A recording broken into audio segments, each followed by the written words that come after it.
Pakistani air force के अंदर doctors की जॉब्स अनाउंस हो चुकी है जिसकी रजिस्ट्रेशन 2 से लेकर 14 जून तक है। तो इन टेस्टों की तैयारी आपने कैसे करनी है, इसका टेस्ट कैसे होगा, यानी कितने एमसीक्यूज होंगे और इसके अंदर कौन कौन से सब्जेक्ट्स इंक्लूडेड है और रजिस्ट्रेशन का तरीक़ेकार क्या है और कौन सा सेंटर आपके लिए बेस्ट है, सारी चीज़ें आज की इस वीडियो के अंदर हम डिस्कस करेंगे।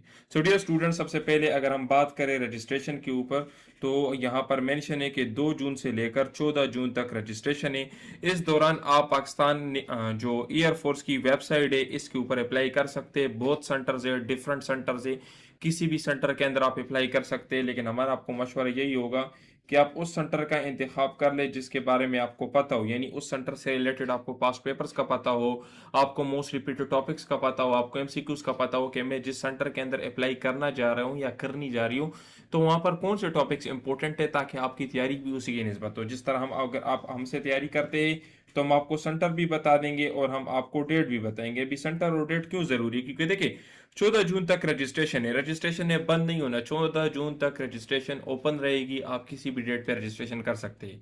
तो अगर आप लोग पहले अपनी तैयारी स्टार्ट कर लेते हैं और फिर उसके बाद आप अप्लाई कर लेते हैं तो आपको तैयारी के लिए ज्यादा टाइम मिलेगा। अगर आप पहले अप्लाई कर लेते हैं तो आपको एक डेट मिल जाएगा टेस्ट तक, फिर उस डेट तक आपने अपनी तैयारी कंप्लीट करनी होती है। तो इसलिए अच्छा यही होगा कि पहले आप लोग तैयारी कर ले, तैयारी के बाद फिर आप लोग अप्लाई कर ले और उस सेंटर के अंदर अप्लाई कर ले जिस सेंटर के मुताबिक आप लोग अप्लाई कर रहे हो, क्योंकि हर सेंटर का टेस्ट दूसरे से डिफरेंट होता है। तो जिस सेंटर के अंदर आप अप्लाई कर रहे हो उस सेंटर के related MCQs, repeated past papers, repeated topics और सब आपको पता होने चाहिए, ठीक है। अच्छा देखिए डियर स्टूडेंट, इसके अंदर दो किस्म की जॉब्स है। अभी एक जो है तो स्पेशलिस्ट के लिए, ठीक है। स्पेशलिस्ट कौन होते हैं, जिन्होंने एफसीपीएस क्लियर किया होता है, ठीक है, एफसीपीएस क्लियर किया होता है या एमसीपीआर, ठीक है। जिस तरह डिफरेंट जो है एमआरसीपी है, ये उन्होंने क्लियर किया हो तब उनको कहते हैं स्पेशलिस्ट। ये आपको नजर आ रहा है एफसीपीएस, एफआरसीएस या डिप्लोमेट ऑफ अमेरिकन बोर्ड, या यहाँ पर देखिए आपको एमआरसीएस या एमआरसीपी ये भी नजर आ रहा है। मतलब ये है कि एफसीपीएस आप लोगों ने अगर किया है या एमआरसीपी आप लोगों ने की है या एमआरसीएस आप लोगों ने की है, आप लोग इसके लिए एलिजिबल हो स्पेशलिस्ट की सीट्स के लिए। जीडीएमओस कौन होते हैं, जीडीएमओस वो होते हैं जिन्होंने अपनी एमबीबीएस कंप्लीट की होती है और जिन्होंने अपना हाउस जॉब कंप्लीट किया होता है, ठीक है, हाउस जॉब उन्होंने कंप्लीट किया होता है।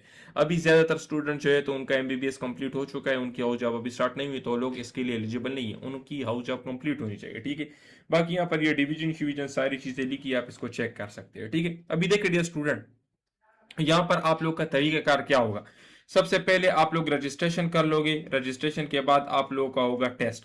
अभी टेस्ट कब है, तो 14 जून के बाद आप लोगों का टेस्ट होगा, मतलब आपके पास 15 से 20 दिन है तैयारी के लिए, ठीक है। 14 जून के बाद आप लोगों का होगा टेस्ट। जैसे ही आप लोग टेस्ट क्लियर कर लेते हैं फिर आप लोगों का होगा मेडिकल, मेडिकल के बाद आप लोगों का होगा फिजिकल, फिजिकल के बाद फिर आप लोग की होगी इनिशियल इंटरव्यू, इनिशियल इंटरव्यू के बाद फिर शॉर्ट टेस्टिंग होगी और फिर साइकोलॉजिकल टेस्टिंग आपकी होगी। साइकोलॉजिकल टेस्टिंग में picture story, pointer story, different तरह के साइकोलॉजिकल असेसमेंट आपकी की जाती है। फिर उसके बाद आपकी होगी इंटरव्यू, उस इंटरव्यू के बाद फिर आपका होगा फाइनल मेडिकल, फाइनल मेडिकल के बाद फिर आप लोगों का होगा मेरिट लिस्ट बनेगा, मेरिट लिस्ट के बाद फिर आप लोगों की होगी ज्वाइनिंग। तो ये आपका डिफरेंट तरीके का है, ठीक है, कि किस तरह से आप लोगों के डिफरेंट टेस्ट होंगे। सिलेक्शन का प्रोसीजर भी मैंने आपको समझा दिया है। अभी आपके जहन में ये बात आ रही होगी कि सर आप हमें ये बताएं कि हमारे टेस्ट के अंदर कौन कौन से सब्जेक्ट्स इंक्लूडेड है। तो आपके टेस्ट के अंदर सबसे पहले इंटेलिजेंस के एमसीक्यूज होंगे, 100 क्वेश्चंस होंगे, ठीक है, एमसीक्यूज, ठीक है। और आपको 40 मिनट्स का टाइम दिया जाएगा इनको सॉल्व करने के लिए। अभी यहाँ पर अगर हम देखें तो क्वेश्चंस काफी ज्यादा है, टाइम काफी कम है, तो कम टाइम में ज्यादा क्वेश्चन सॉल्व करने के लिए आपको शॉर्टकट ट्रिक्स आने चाहिए। और ये सारे शॉर्टकट ट्रिक्स हमारे नोट्स के अंदर भी है और हम अपने ऑनलाइन क्लासेस के अंदर भी आपको पढ़ाते हैं। ये हमारा कॉन्टेक्ट नंबर है, इस पर रब्ता करके आप हमारे नोट्स और कोर्सेज को बाय कर सकते हैं। जैसे ही आप लोग ये इंटेलिजेंस पोर्शन क्लियर कर लेते हैं फिर उसके बाद आप लोग के लिए होगा एकेडमिक पोर्शन। एकेडमिक के अंदर भी 100 एमसीक्यूज होंगे और आपको 40 मिनट्स का टाइम दिया जाएगा इनको सॉल्व करने के लिए। अभी देखिए डियर स्टूडेंट्स, हम अगर सिलेबस से रिलेटेड बात करें तो आप लोगों का जो इंटेलिजेंस पोर्शन है इसके अंदर होते हैं वर्बल, और वर्बल की 15 टाइप्स है, जिसमें देखिए blood relation questions, calendar relation questions, series related questions, percentage related questions, odd one out, इस तरह के बहुत सारे टाइप्स है, जिसमें से 15 मोस्ट इंपोर्टेंट टाइप्स हैं जो आपके टेस्ट के अंदर आते हैं। इसी तरीके से अगर हम नॉन वर्बल की बात करें तो नॉन वर्बल के 7 मोस्ट कॉमन टाइप से जो आपके टेस्ट के अंदर आते हैं, जिसके अंदर एनोलॉजी है, जिसके अंदर मिरर इमेजेस है, जिसके अंदर एब्स्ट्रैक्ट है, जिसके अंदर पैटर्न कंप्लीशन है। तो 7 मोस्ट इंपॉर्टेंट टाइप से जो आपकी इनिशियल टेस्ट के अंदर आते हैं। अभी यहाँ पर वर्बल और नॉन वर्बल में मेन चीज़ क्या है? मेन चीज़ है आपको ट्रिक्स की समझ आना, आपको पता होना चाहिए शॉर्टकट ट्रिक्स की, क्योंकि टाइम काफ़ी कम होता है, क्वेश्चन ज़्यादा होते हैं, तो आपको अगर ट्रिक्स का पता होगा तो आप कम टाइम में ज़्यादा क्वेश्चन सॉल्व कर सकोगे।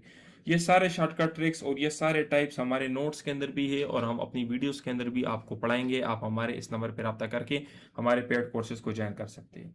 अभी इसके बाद अगर हम एकेडमिक की बात करें तो तकरीबन 100% स्टूडेंट्स इनिशियल टेस्ट में यहाँ पर फेल हो जाते हैं एकेडमिक के अंदर।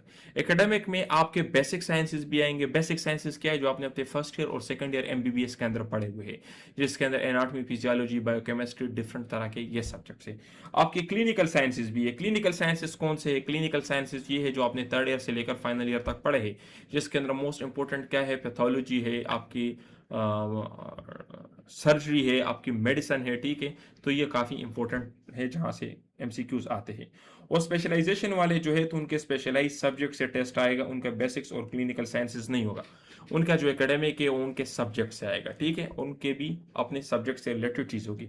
बाकी देखिए स्टूडेंट, जो हमने नोट्स प्रिपेयर किए हुए हैं तो एक आपके सेंटर के मुताबिक है और उसके अंदर एकेडमिक भी हमने दिया हुआ है, जिसमें सेंटर वाइज जो सेंटर आपने टेस्ट देना है उसी सेंटर के जो इंपॉर्टेंट टॉपिक्स हैं, इंपॉर्टेंट एमसीक्यूज है और जो हमारे गेस्ट पॉइंट्स है वो हमने ऐड किए। तो इसका फायदा क्या होगा? इसमें आपको ये सारी चीज़ें देखने की जरूरत नहीं होगी।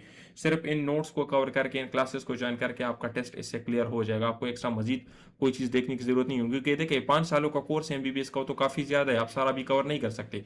तो अगर आप सिर्फ हमारे नोट्स या हमारे कोर्सेज को ज्वाइन कर लेते हैं, उनको कवर कर लेते हैं, तो उससे आपका हो जाएगा।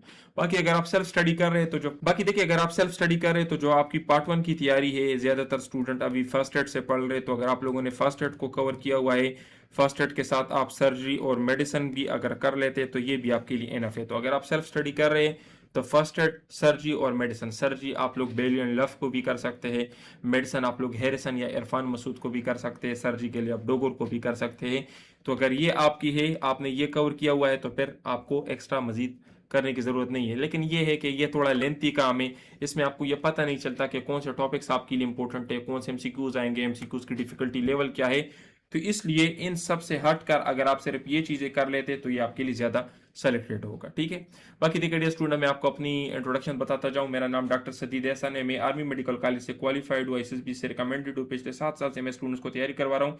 अभी तक ने मैं 5000 से ज़्यादा स्टूडेंट्स को तैयारी करवा चुका हूँ यूट्यूब पर, और पूरी पाकिस्तान के अंदर ऑनलाइन कोई ऐसी अकेडमी नहीं है जहाँ पर आर्मी से क्वालिफाइड डॉक्टर टीचिंग करवाए। जितने भी लोग से सब ने बीएस या बीए किया हुआ है, उनको कुछ पता नहीं है कि डॉक्टर क्या है, एमबीबीएस क्या है, जीडीएमओस क्या है और इनका टेस्ट किस तरह से होता है, बेसिक साइंसेस क्या है, क्लिनिकल साइंसेस क्या है।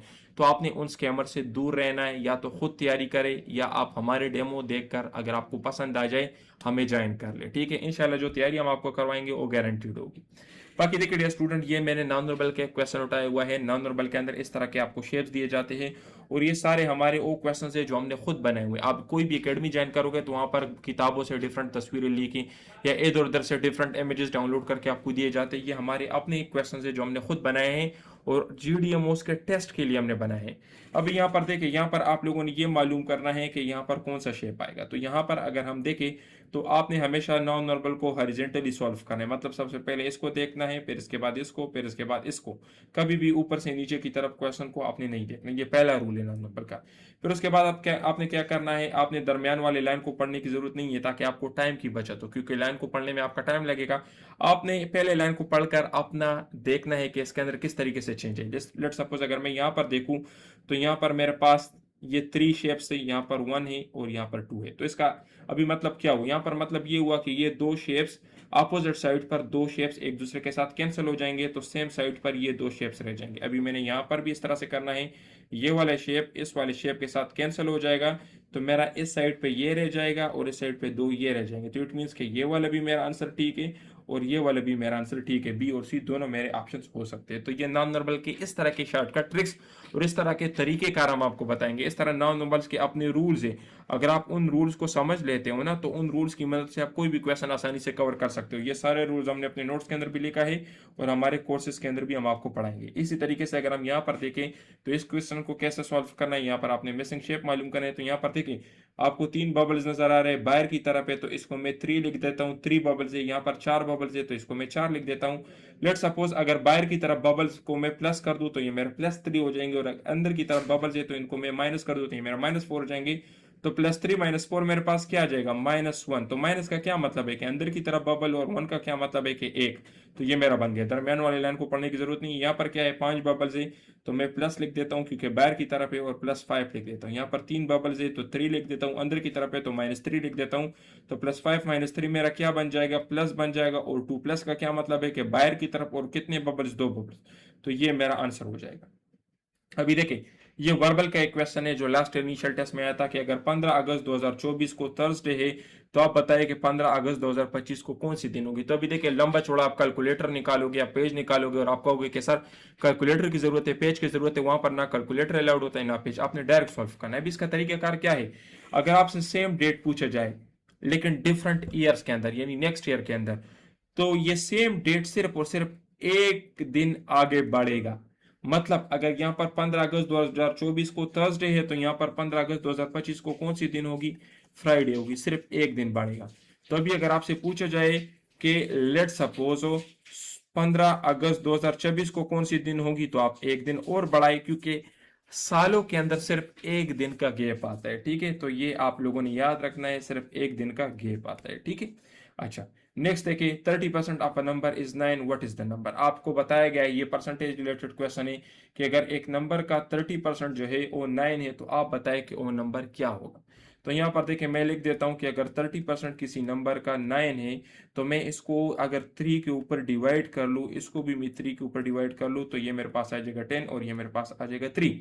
इट मीन्स कि मेरे पास उस नंबर का 10% क्या है, 3 है। तो अगर 10% उस नंबर का 3 है तो 100% उस नंबर का क्या होगा, 100% उस नंबर का होगा आपके पास 30।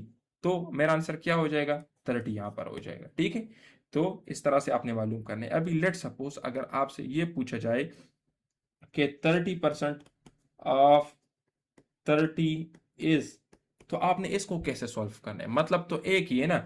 यहां पर हमें यह बताया गया कि 30% ऑफ अ नंबर इज 9, मतलब ये है कि 30% एक नंबर का 9 है, वो नंबर कौन सा होगा, 30 होगा। तो अभी अगर मैं आपसे पूछूं कि 30% ऑफ 30, तो आपका आंसर क्या होगा, 9 होगा। लेकिन इसका शॉर्टकट ट्रिक क्या है, आपने इन नंबर्स के पहले डिजिट को मल्टीप्लाई करना है, तो 3 × 3 = 9। तो अभी अगर मैं आपसे पूछूं कि 90% ऑफ 90 क्या है, तो आपका आंसर तब भी इसी तरह से होगा, 9 × 9 = 81। तो ये आपका आंसर होगा। तो इस तरह से आपने सॉल्व करना है। तो ये सारे जितने भी शॉर्टकट ट्रिक्स है, ये सारे हमारे नोट्स के अंदर भी है और हमने अपनी वीडियोस के अंदर भी पढ़ाए हुए हैं। और ये हमारा कॉन्टैक्ट नंबर है, इस नंबर पर रब्ता करके आप इनको बाय कर सकते हैं। अच्छा देखिए डियर स्टूडेंट्स, यहाँ पर एकेडमिक का एक क्वेश्चन है कि एक फ्री मेच्योर इन्फेंट है जिसने रिस्पायरेटरी डिस्ट्रेस सिंड्रोम को डेवलप किया हुआ है, इसकी प्राइमरी डेफिशिएंट सब्सटेंस क्या होती है। तो डीपीपीसी जो आपको नजर आ रहा है सर्फेक्टेंट की डेफिशिएंसी की वजह से, और सर्फेक्टेंट क्या है, दिस इज डीपीपीसी। ठीक है, क्योंकि ये फास्फोलिपिड से बना होता है। ठीक है, तो ये क्या करता है, ये सरफेस टेंशन को रिड्यूस करता है। सर्फेक्टेंट का काम क्या है, ये सरफेस टेंशन को रिड्यूस करता है। और सर्फेक्टेंट कौन से सेल्स प्रोड्यूस करते हैं, तो टाइप 2 नीमोसाइट्स। एक होता है टाइप 1 नीमोसाइट जो कि स्टेम सेल्स होते हैं, एक होता है टाइप 2 नीमोसाइट्स। तो जो आपके पास टाइप 2 नीमोसाइट्स है वो सर्फेक्टेंट को प्रोड्यूस करते हैं। और अगर ये आपके पास डेफिशिएंट हो तो इसकी वजह से आरडीएस या हाइलिन मेम्ब्रेन डिजीज भी इसको कहते हैं, ये हमारे पास हो जाता है। यहाँ पर ये इसकी एक्सरे है, ये एक्सरे भी काफ़ी मरतबा इंटरव्यू में भी पूछा गया है। ये आपको नजर आ रहा है, this is ground glass appearance. Ground glass appearance ये काफ़ी इंपॉर्टेंट है, अक्सर हम अपने पैथोलॉजी के अंदर पढ़ते हैं ground glass opacities, ground glass अफेयरेंस। तो दिस इज ग्राउंड ग्लास अफेयरेंस। ठीक है, अच्छा अभी देखें डियर स्टूडेंट्स, ये जो है टाइप 2 निमोसाइट्स प्रोड्यूस करता है, टाइप 1 निमोसाइट्स गैस एक्सचेंज के लिए होते हैं। सर्फेक्टेंट की जो सिंथेसिस है 24 to 28 वीक्स पे होती है, और 35 वीक्स पे ये आपके पास हो कंप्लीटली डेवलप हो जाता है। तो अक्सर एक क्वेश्चन ये भी पूछा जाता है कि हमारे पास जो प्री मेच्योर डिलीवरी होती है तो इसमें हम जो फीमेल्स हैं उनको डेक्सामीथासोन या स्टीरॉइड्स क्यों देते हैं। तो स्टीरॉइड्स हम क्यों देते हैं, वो इन्हीं लंग की मेच्योरिटी के लिए हम उनको देते हैं। ठीक है, आपके पास 2 तरह के स्टीरॉइड्स और उनके डिफरेंट डोजेज है, आप उनके याद कर ले। ठीक है, अगर सरफेक्टेंट आपके पास डेफिशिएंट हो तो आपके पास एटिलेक्टेसिस होगा, हिपोक्सीमिया होगा और ब्रीथिंग रेट यानी वेंटिलेशन इंक्रीज हो जाएगी। इसका क्या है, एक्सोजीनियस सरफेक्टेंट यानी हम बाहर से इंट्राट्रैकियल सरफेक्टेंट देते हैं या हम कॉर्टिकोस्टेरॉइड्स देते हैं मदर को डिलीवरी से पहले, ठीक है। तो ये इसका है, ठीक है। और ये डायबिटिक मदर में भी सीन होता है। तो अक्सर ये क्वेश्चन पूछा जाता है कि डायबिटिक आपके पास जो बेबी बच्चा पैदा हो गया है, इन्फेंट ऑफ डायबिटिक मदर, तो उसको हाइपोग्लाइसीमिया होगा या हाइपरग्लाइसीमिया। तो उसके अंदर हाइपोग्लाइसीमिया होगा, क्यों? क्योंकि उसके अंदर इंसुलिन का लेवल ज्यादा होता है, मदर से उसका कनेक्शन कट जाता है, तो उसको हाइपोग्लाइसीमिया हो जाता है, ठीक है। इसके अलावा उसको मैक्रोसोमिया भी होता है। तो ये डिफरेंट तरह के क्वेश्चंस आपसे पूछे जा सकता है। और ये गैस्ट्रोकाइसिस और ओम्पेलोसील जो है, तो ये भी आपसे पूछा जा सकता है। गैस्ट्रोकाइसिस में कोई कवरिंग नहीं होती, ओम्पेलोसील में जो मेम्ब्रेन है वो कवर करता है गट को।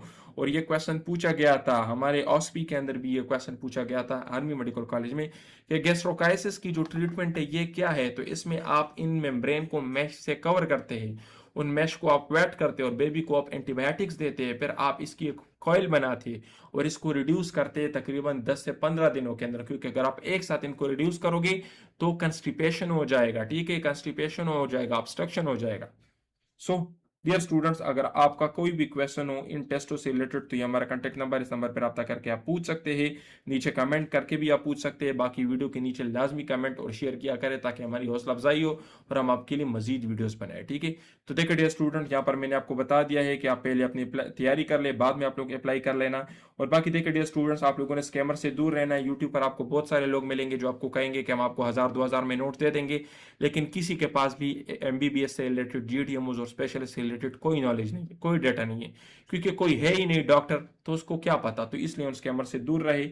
बाकी अगर आप लोगों ने ऑथेंटिक तैयारी और नोट्स बाय करने हैं तो ये हमारा कांटेक्ट नंबर है। हमारे नोट्स के अंदर आपको क्या मिलेगा, इसके अंदर हम आपको वर्बल देंगे, नॉन वर्बल देंगे, कंप्लीट एकेडमिक देंगे और ये आपके सेंटर के मुताबिक होंगे। इसके अंदर प्रैक्टिस का डेटा भी होगा, टीचर सपोर्ट भी मिलेगा। कोई भी क्वेश्चन हो आप टीचर से पूछ सकते हैं। इन नोट्स की जो फीस है 6500 है और इससे आपका टेस्ट गारंटी के साथ क्लियर होगा। वस्सलाम।